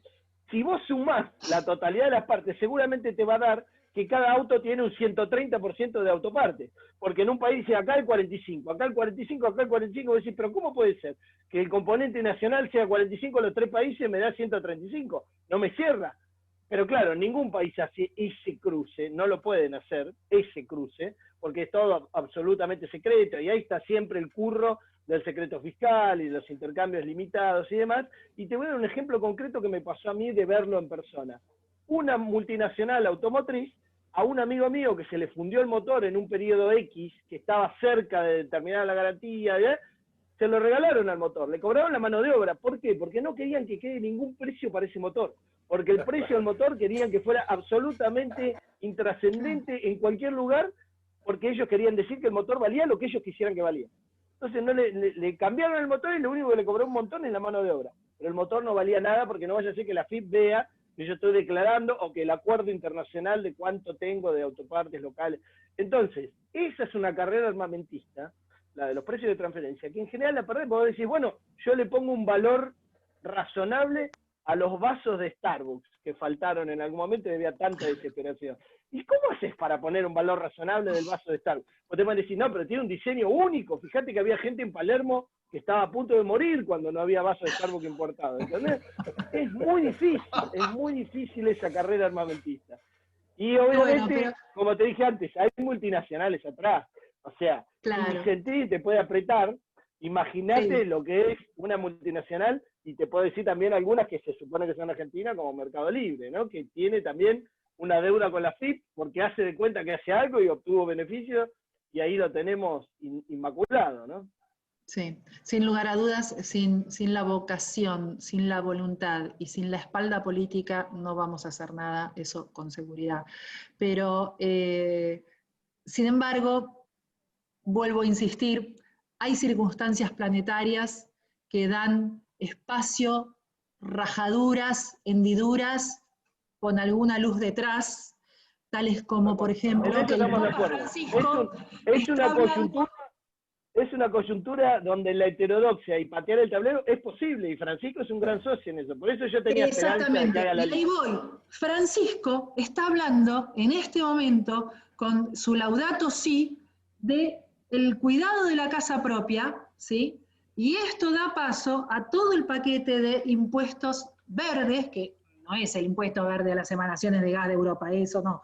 El impuesto verde es un impuesto multifacético que grava distintos artículos. Bueno, la modificación del sistema tributario y el avance sobre esto va a dar como resultado un montón de movimientos de ejes, de circunstancias y de oportunidades sobre las que tendríamos que estar pensando, bueno, a ver, este es nuestro instrumento, este es nuestro paquete de impuestos verdes, esto es esto, y detrás de los marketing de títulos vendibles, que entren las demás cuestiones, casi como sin querer. ¿Me explico? De alguna manera creo que la situación o la oportunidad planetaria de este momento, ¿cuánto es la baja del Producto Bruto a nivel planeta en este momento?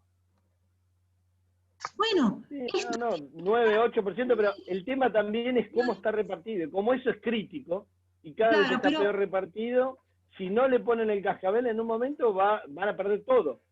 Entonces, lo que el Papa está tratando de decirle, muchachos, hay que arreglar esto, porque si no van a perder todo. Acá no es una cuestión de no me saques mucho. Exactamente. Y bueno, pero por ahí, tener los instrumentos preparados, tener un esquema de situaciones posibles que lo posibiliten, y además ponernos a trabajar fuertemente en todo este tipo de cosas, estas y tantas otras como se les ocurran a cuantos otros muchísimo mejores que yo, para poder avanzar sobre estas cosas, y muy alertas en la oportunidad, en la forma comunicacional, en la forma de llevarlo adelante con nuestro movimiento, porque lo que no me cabe ninguna duda es de que es a través del peronismo.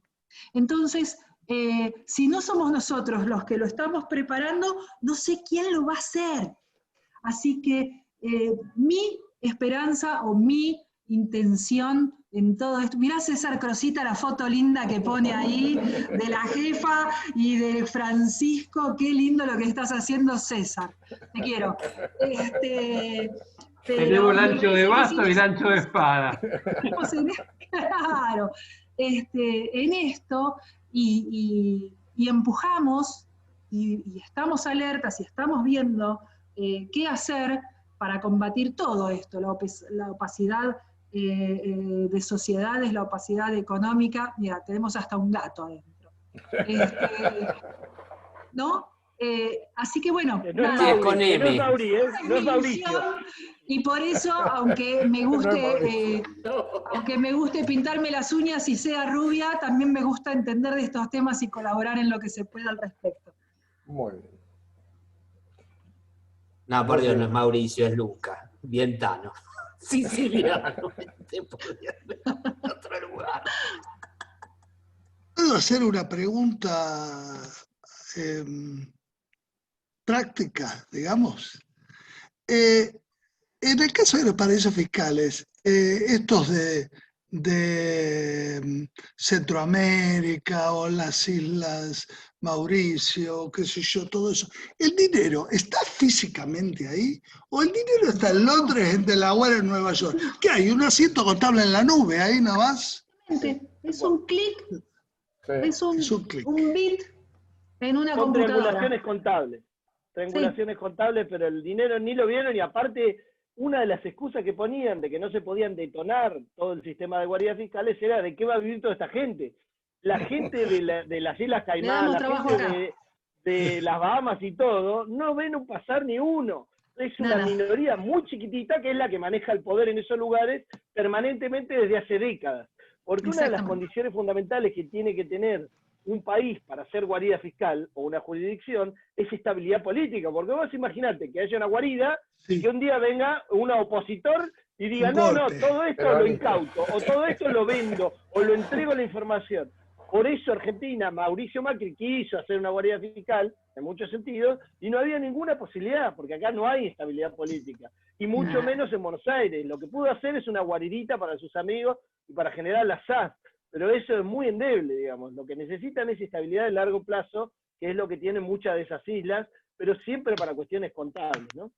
Sí. Gracias. Muy bien. De hecho, Mauricio hizo una resolución de legalizar o autorizar las empresas que estuvieran radicadas en offshore, creo, y creo que sigue vigente eso, ¿o no? ¿Estoy equivocado? Es que nunca fueron ilegales. Lo que estaba haciendo es que la forma de registrarse en la Argentina iba a ser absolutamente más endeble de lo que ya era antes. En 24 horas, decía, una sociedad con capital, nada. Las mencionó recién Juan. Sí, Juan, ¿te puedo hacer una pregunta? Porque has investigado el tema, la verdad que maravillosamente. ¿Cómo fue el pasaje de Mossack Fonseca? Porque claramente pasaron de Panamá a Delaware. ¿Cuál fue la diferencia, digamos, cómo lo toman? ¿Le dieron un marco mayor de legalidad a lo que ya funcionaba en Panamá? ¿Tuvieron algún inconveniente y por eso lo corrieron a Delaware? ¿Fueron etapas diferentes? Me gustaría saber eso, a nivel de investigación. Lo dije al principio, Mossack Fonseca y digamos, la estructura de Mossack Fonseca, Panamá y otras cosas que tienen que ver con las Bahamas y demás, es una estructura que Estados Unidos ya no necesita, que el poder financiero de Estados Unidos ya no necesita para intermediar, no solamente porque hoy la tecnología y un montón de desarrollos te permiten de alguna manera manejar todo eso sin necesitar a esos intermediarios, sino porque además seguramente se habían puesto un poquito más desprolijos, un poquito más vinculados a algunas cosas que los norteamericanos en general tratan de evitar, o al menos de segmentar, relacionados con la droga, relacionados con el tráfico y demás, y en alguna manera dijeron, me los quiero sacar de encima. Esto ya es una decisión política que me resulta caro, poco confiable, e innecesario. Y entonces no pasa solo a Delaware, ojo que también hay otros lugares que se utilizan como Miami. De hecho, yo creo que parte de lo que hacía Mossack Fonseca también se hace en Miami. Pero no te olvides que Mossack Fonseca lo que hacía era crear cáscaras de sociedades y las creaba todas rápido y después las iba vendiendo a medida que le pedían. Claro. Como hace McDonald's, o sea, no te hacían el sándwich cuando vos lo pedís. Van haciendo un montón de sociedades y después te las venden cuando están tibias, qué sé yo. Eso era Mossack Fonseca, era un McDonald's, es algo totalmente barato, de muy baja calidad, pero rápido. ¿Ves? Y nada que ver con, obviamente, lo que es la acera de Londres y demás. Obviamente Estados Unidos también tiene sus esferas donde hay alta sofisticación y costo. Y para que se den una idea de lo que es la sofisticación y el costo, a Suiza, que no me metí porque es un tema largo, Estados Unidos la apretó mucho y por eso existió la lista Falciani y demás, que el propio Falciani en su libro dice que lo ayudó un servicio secreto extranjero, que seguramente son los israelíes mandados por los gringos. Pero bueno, cuando a Suiza le logran violentar su seguridad y demás, y se pone a responderle los pedidos de Estados Unidos que antes no respondía, y a devolverle la plata de muchos judíos que habían muerto en la Segunda Guerra y que guardaban y decían yo no la tengo, todo eso ocurrió después de la lista Falciani, y en el mismo momento le ofrecieron a los clientes más VIP y más millonarios del mundo una repapelización de sus cuentas. ¿Qué quiere decir esto? Que no iba a haber nada de esa persona en una computadora. Todo en papel. Era un servicio ultra VIP y ultra caro, pero se lo ofrecieron a un montón de gente como diciendo, nunca va a haber una filtración de algo que está en papel, bajo 7 llaves, porque es difícil que le manden a los marines a Suiza, ¿no? Y eso se ofreció y se está vendiendo como servicio. Repapelización. Nada en una computadora. Ni siquiera encriptado. Nada.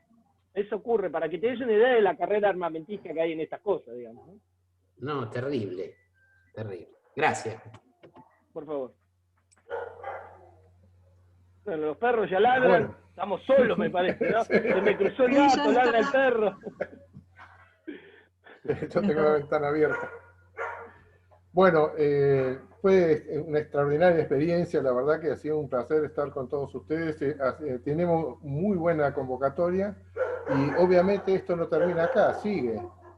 Así que en la próxima tendremos... quisiera resaltar justamente eso, ¿no? La capacidad de convocatoria sobre un tema muy importante que creo que se lo debemos a Carlos. Para mí es un honor. No, en realidad se lo debemos a toda la Comisión de Economía del Frente de Todos. Yo siempre le agradezco, que me olvidé al principio, a la JP Rebelde de la Comuna 1, que me ayuda con la parte tecnológica. A pesar de que hoy tuve algunos problemitas, a mi referente, Víctor Cantero. También quería mencionar que está Pepe Batela en la reunión, no sé si lo vieron. Ahí lo saludo para Pepe. No sé si él quiere decir algo, pero de vuelta, les agradezco mucho a mí que me permitan hacer esto. Me sirve también, porque como estoy operado del corazón, realmente no puedo salir, tengo una mujer muy policía, entonces voy organizando algunas cosas.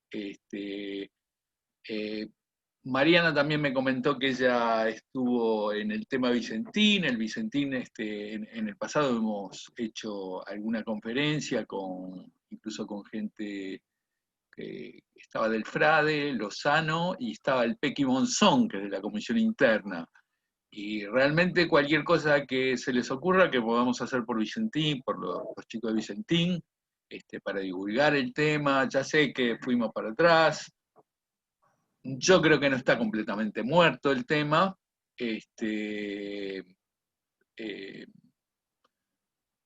No soy abogado, pero creo que ahora ya es más de los abogados que de los economistas o los financistas.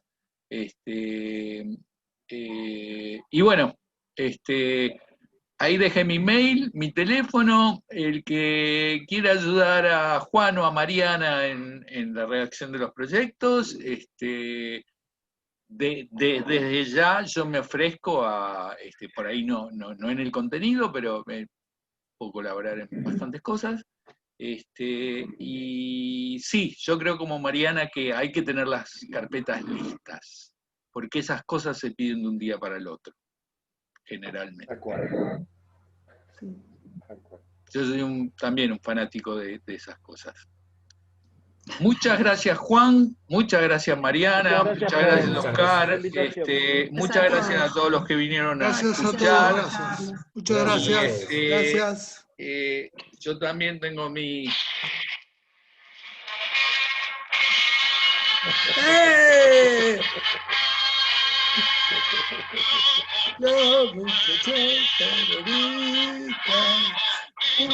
Me encanta cuando se puede ponerla. Lástima, nosotros no hay chori, esa es la lástima. Nadie es perfecto. La única cagada del Zoom es que falta el chori. Eso si no fuera por este bicho, lo estaríamos haciendo en la básica. Qué linda foto la de Sandra. Y habría chori ahora. Claro. Bueno, yo les mando un saludo a todos, les agradezco muchísimo a todos, a vos, Carlos, por la convocatoria, Oscar, a Juan, que ha sido un placer, y a todos los que se sentaron y encima se quedaron hasta último momento.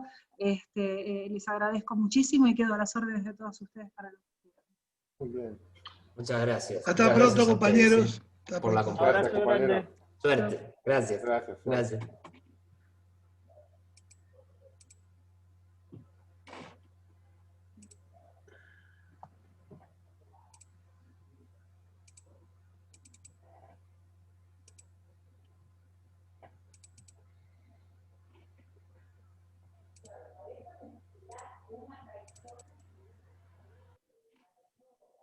No corta.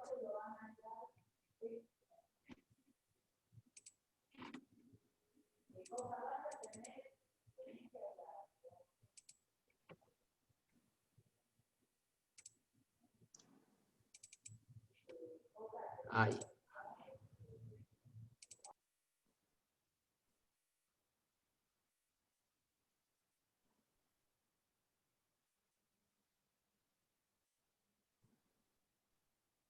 Mi ahijada estaba.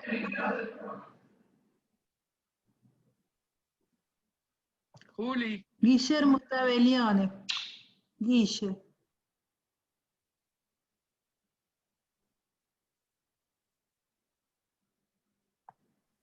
Hola, hola. Hola. Chau, chau.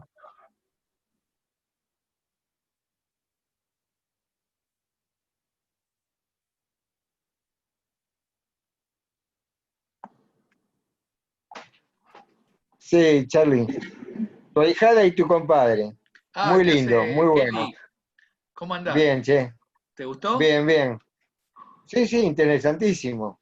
A ver, que la periodista me haga una crónica. ¿Cómo? Que la periodista me haga la crónica. Ah, recién se fue, terminó. Ya después te va a hacer algún comentario. Bueno. Estuvo atenta. Bueno. Y también estuvo Liliana. Pero bueno, no hagamos personal esto que están todavía hay gente. Sí, después hablamos, Kelly. Después hablamos, sí, ok. Muy bueno todo. Gracias. Y adelante con la ley, Mariana, fuerza, aunque es una utopía. Bueno, dale. Les mando un beso, justo estaba leyendo los comentarios. Listo. Salgo. Chao, hasta luego. Chao. Yo también, chao. Chao.